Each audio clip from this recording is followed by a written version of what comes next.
Nako mga kababayan, maraming lumalabas na balita ngayon na si Boying Rimulya di umano, si Ombudsman Boying Rimulya di umano daw ay na-hospital daw. Hala, gaano ito katotoo mga kababayan? Totoo kaya ito? Dahil hinahanap na kasi ng publiko ng taong bayan dahil ilang linggo na daw na hindi nagpapakita mga kababayan itong si Ombudsman Boying Rimulya, kaya hinahanap na. Nako, totoo kaya itong na-hospital si Ombudsman Boying Rimulya? Nako, mag-comment kayo mga kababayan. Sabi pa sa comment section, nako, karma na daw. Alaka, nakarma daw si Ombudsman Boying Rimulya. Daming galit mga kababayan sa comment section. Grabe ito dito yan sa ang balita ngayon. Maraming tumatawa dito dahil sa nangyari nga daw po. So, hindi natin alam kung totoo ito mga kababayan. Pero, ilang araw na kasi, ilang linggo na daw hindi nagpapakita. So, basahin natin yung buong ulat. Dito sa ang balita ngayon, sabi dito, nasaan si Ombudsman Boying Rimulya? Ayan. Kasunod ng kapansin-pansin ilang linggo nitong pananahimik at nang hindi pa kumpirmadong ulat tungkol sa umano'y mataas na opisyal na sinugod sa ospital. Nananawagan ngayon ang maraming Pilipino ng malinaw at opisyal na update hinggil sa kalagayan ni Boying Rimulya. Ayan mga kababayan, so taong bayan ako ang naghahanap kay Ombudsman Boying Rimulya. At maraming naglalabasan ngayon na isinugod di umano sa ospital. Mataas daw na opisyal pero hindi natin alam kung sino. No? So haka-haka pa lang ito kung si Ombudsman Boying Rimulya ba o hindi mga kababayan. So basahin ba natin. Sabi dito sa social media, paulit-ulit na binabanggit ng mga netizens ang biglaang pagkawala ng ombudsman sa media spotlight.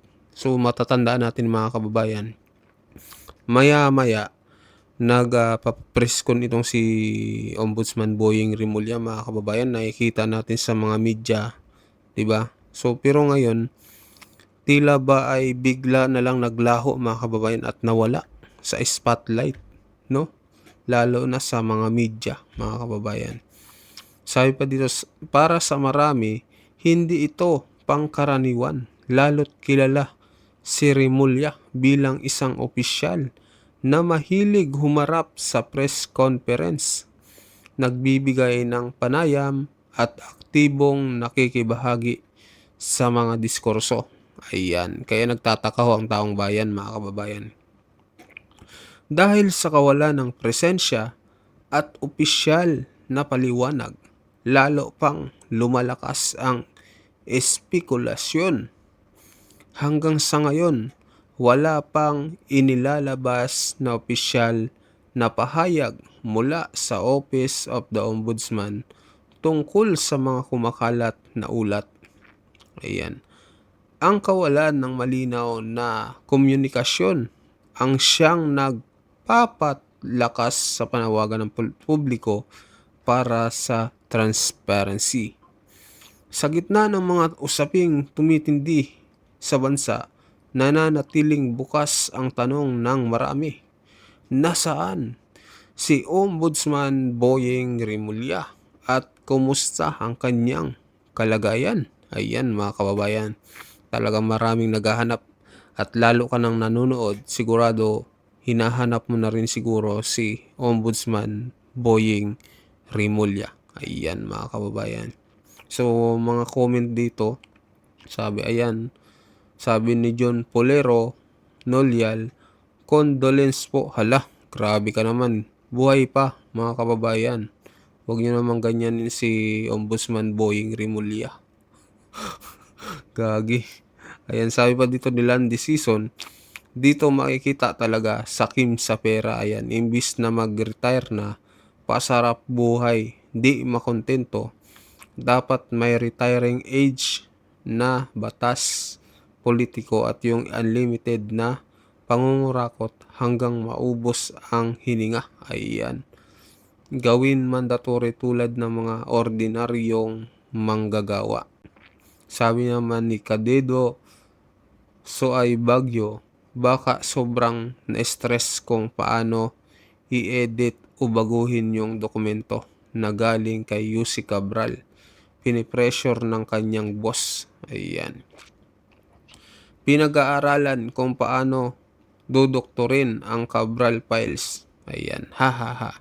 Ayan mga kababayan. So talagang ginisa dito no ng mga netizen itong si Ombudsman Boying Rimulya. Nawawala ng hindi na nga mahanap mga kababayan.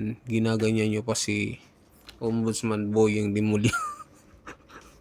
So ayun po mga kababayan, mag-comment kayo ano masasabi nyo dito kay Ombudsman Boying Rimulya at bakit tila hindi siya nagpapakita lalo na sa media spotlight. So ngayon naman pakinggan ho natin itong pahayag ni MIP. Ano yun? Wala. Wait lang po Ito pakinggan natin yung pahayag ni General's Viewpoint na si General Macanas.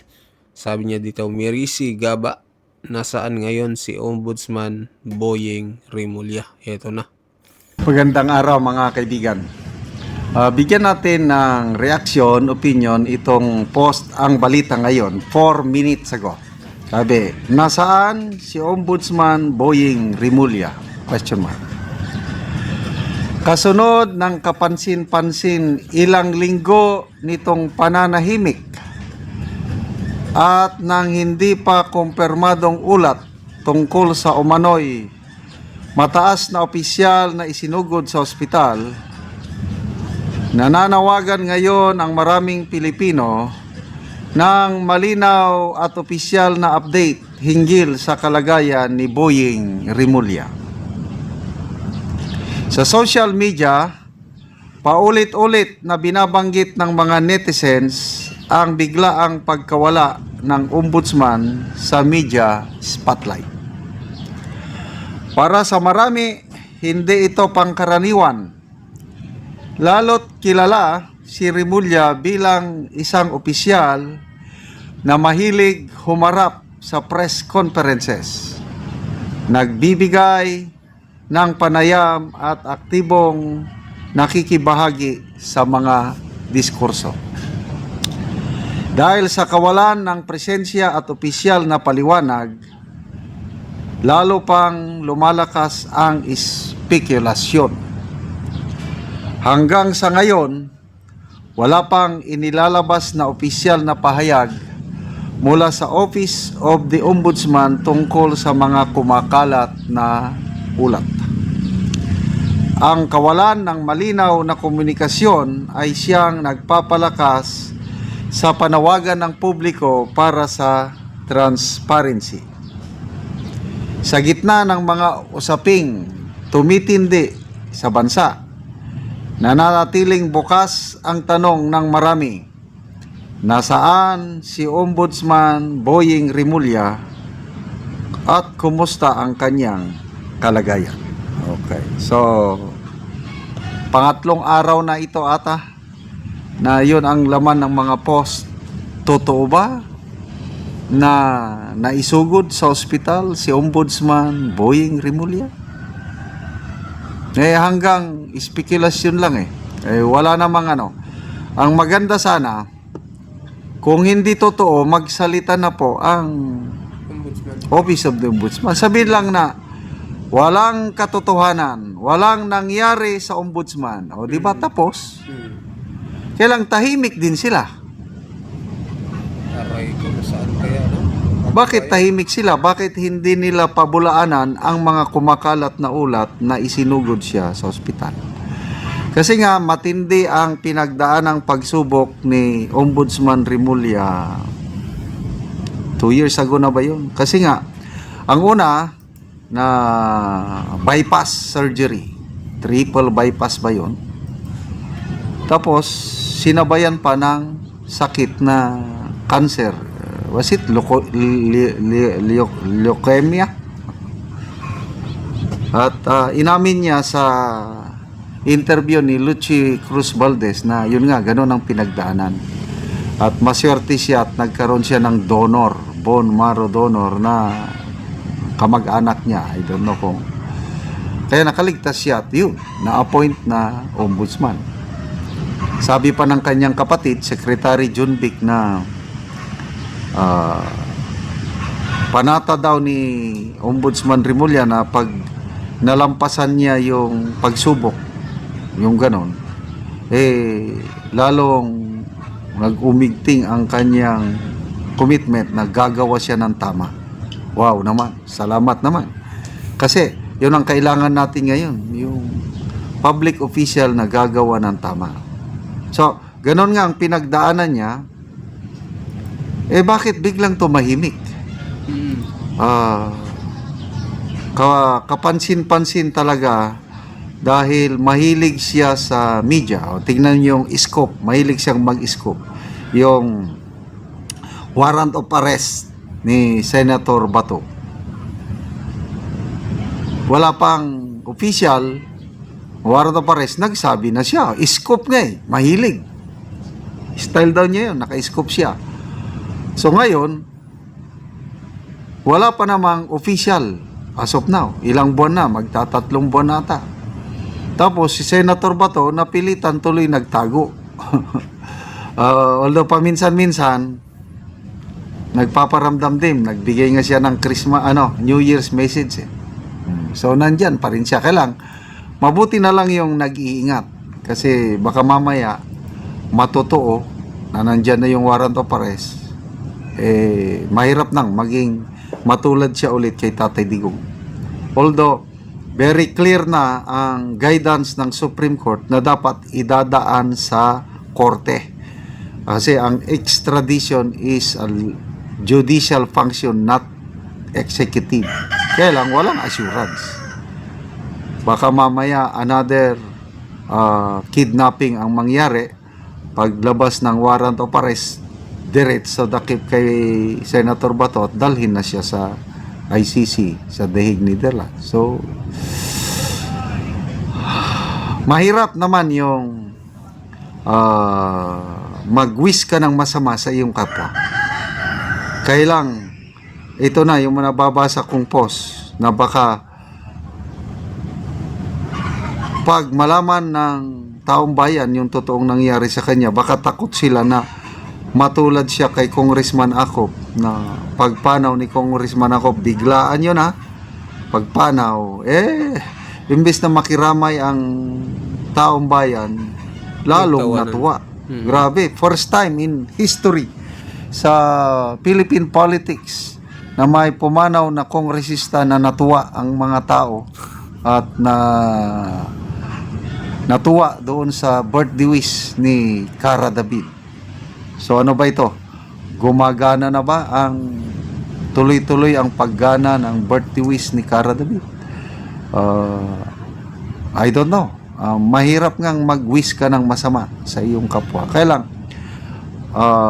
for the sake of transparency, pwede ba magsalita na ang Office of the Ombudsman para matigil na ang ganitong spekulasyon? Nasaan?